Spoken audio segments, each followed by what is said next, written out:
Dak Prescott. Louis Riddick is up early and ready to go this morning. We'll have Heather, we'll have Paul, we'll have college conversation. Let's start this train a rolling. Fact or fiction is our first game. Kmart, here we go. If I said this is the year Lamar Jackson will play in the opener, finally gets to a Super Bowl, is that fact or fiction? Greeny, you're killing me right off the top of the show. I'm going to say fiction because last year was the year that Lamar was supposed to win it. Listen, Joe Burrow's back. He's healthy. Last year, the Chiefs were down and somehow managed to figure out how to beat the Ravens at home, on the road, excuse me. So I think this year, tougher competition. I don't see the Ravens getting to the Super Bowl. They open at Kansas City next Thursday. Lewis, Drake May has impressed a lot of people during this preseason. If I said he should be New England starter week 1, is that fact or fiction?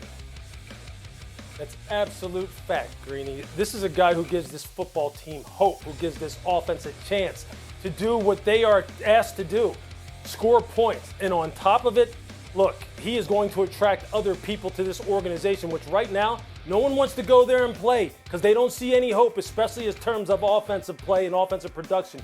Drake May is the future. Why not start at week 1? Really interesting to see what they do, particularly with Brissett a little banged up. Mike T, talk about the Cowboys. If I said it's now or never to extend Dak Prescott, is that fact or fiction? Fact, absolutely, Greeny.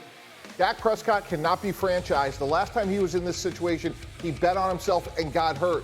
So if I'm Dak Prescott, there is no risk whatsoever once the season begins.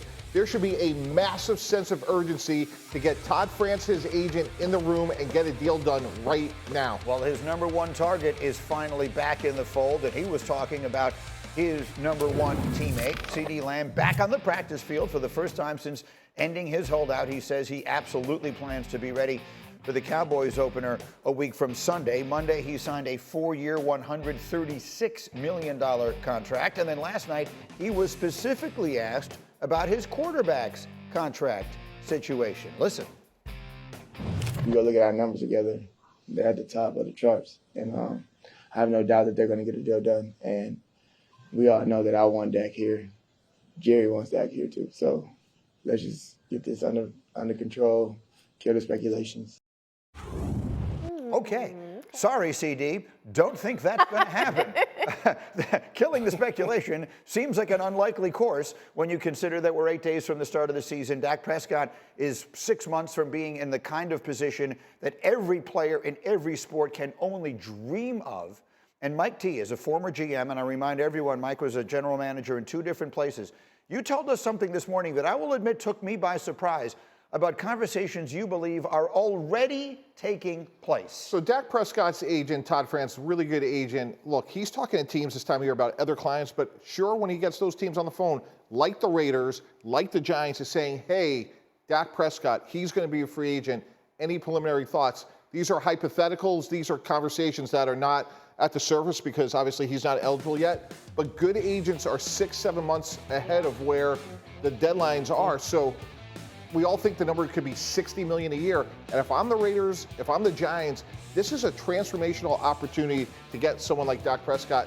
So the day that the Cowboys didn't draft a quarterback in this year's draft, once the draft ended, Greeny, I think he has all the leverage in the world. Yeah, they basically handed him a blank check, is what you keep saying to me. Raiders, clearly a team that figured to be looking for a quarterback. Giants will give Daniel Jones a chance, but that does seem like a likelihood as well. And look, every year we know there are 6, 7, 8 teams that are in the quarterback market. So that's where it all begins. Again, Lewis, with your experience in front offices, how do you see this situation as we get set to kick off this season? Look, make no mistake, Greeny, as we talked about this morning, there's one person that's in control of this entire thing. And this will happen on his timeline and when he feels darn good and ready to get it done. And that's Dak Prescott. He put himself in this position on purpose. It was very intentional. So right now, he will let Jerry know when he's ready to go ahead and sign a contract extension. And as you mentioned, and as Mike mentioned, look, he bet on himself before, and it paid off. There's a supply-demand equation that exists in the NFL when it comes to quarterbacks that you can hate it, but you better accept it. And the fact is, if this man gets to the free market, the price is going up. And if I'm him right now, I'm sitting there going, I'm taking this to the free market. I'm making you pay me, at free market price when those kind of conditions exist. Not right now when it's beneficial to you, Because that's what every player is looking for. And I don't understand why anyone would expect him to do otherwise, or why anyone would try and hold his feet to the fire to do otherwise. These are the kind of things that players work for, just like owners work for. Owners love leverage. Players very rarely have leverage. Yeah. Dak has it better than anyone maybe in the history of the National Football League right now. Why would you give that up? Exactly. Like, here's the thing. If I'm Dak Prescott, you know what I'm doing? Like, I'm sleeping comfortably at night because Mike T mentioned a word, transformational opportunity for another franchise. Why is that? Because that type of quarterback does not hit free agency. Most guys do not, players and quarterbacks, if you're good, you do not get an opportunity to basically set your market and just sit back.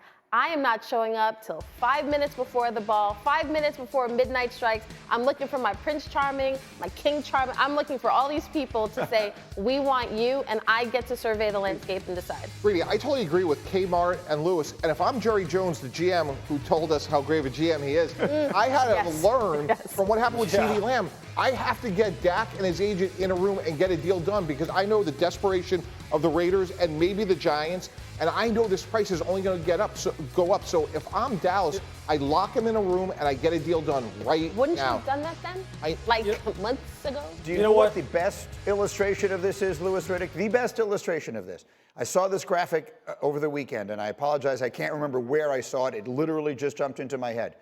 The two players who have made the most money in the NFL over the last period of time, I want to say it's the last 5 or 6 years, are Dak Prescott and Kirk Cousins. Yes. No one is sitting here saying the two best quarterbacks in the NFL are Dak Prescott and Kirk Cousins, but they're the ones who have made the most money, Louis, because they've played the game, not the game of football, but the other game better than anybody else.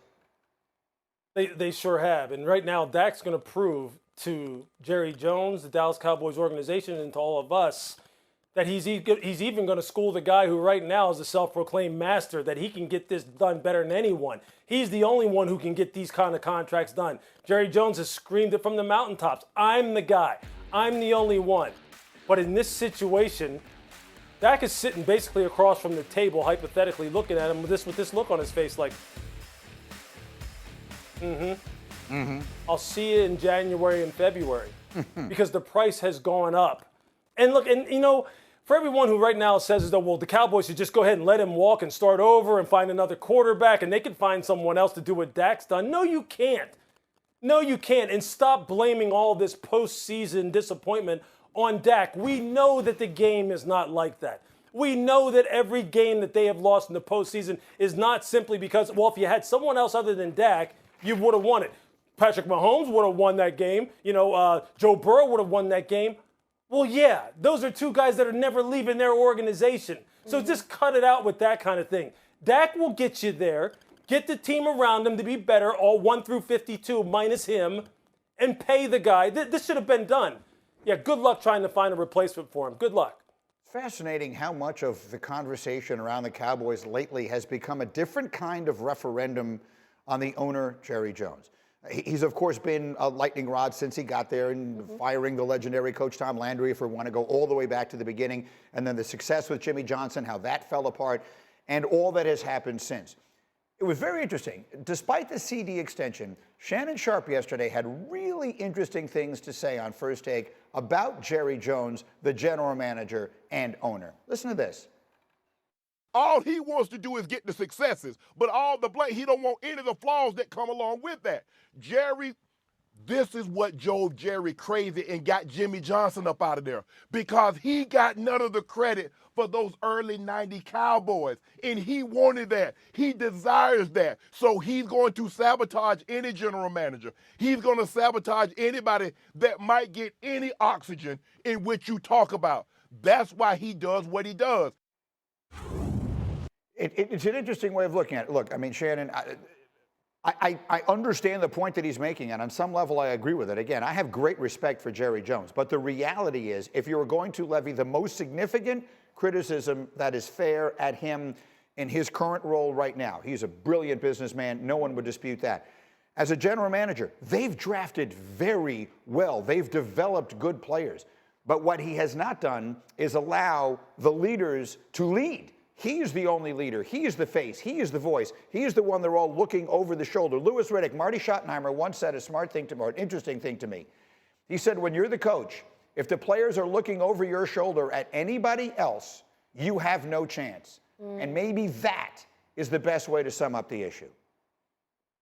Yeah, look, the late great Bill Walsh said, look, you cannot manage the football team from the skyboxes, so to speak, and I'm paraphrasing, that the people who are sitting in the skyboxes, the people who are sitting up there and pounding their fists and being disappointed when there's turnovers and cheering when there's successes aren't the ones who are in charge. And if you undercut the people who are down there on the field, the generals who you hire to manage the football team on the grass, then you're going to set yourself up for some point in time for there to be some kind of dysfunction that's going to cost you games.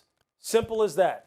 And Jerry is someone who, by all accounts, is someone who does that. And it's going to ultimately cap your upside. And that has been what has happened to Dallas since Jimmy Johnson left.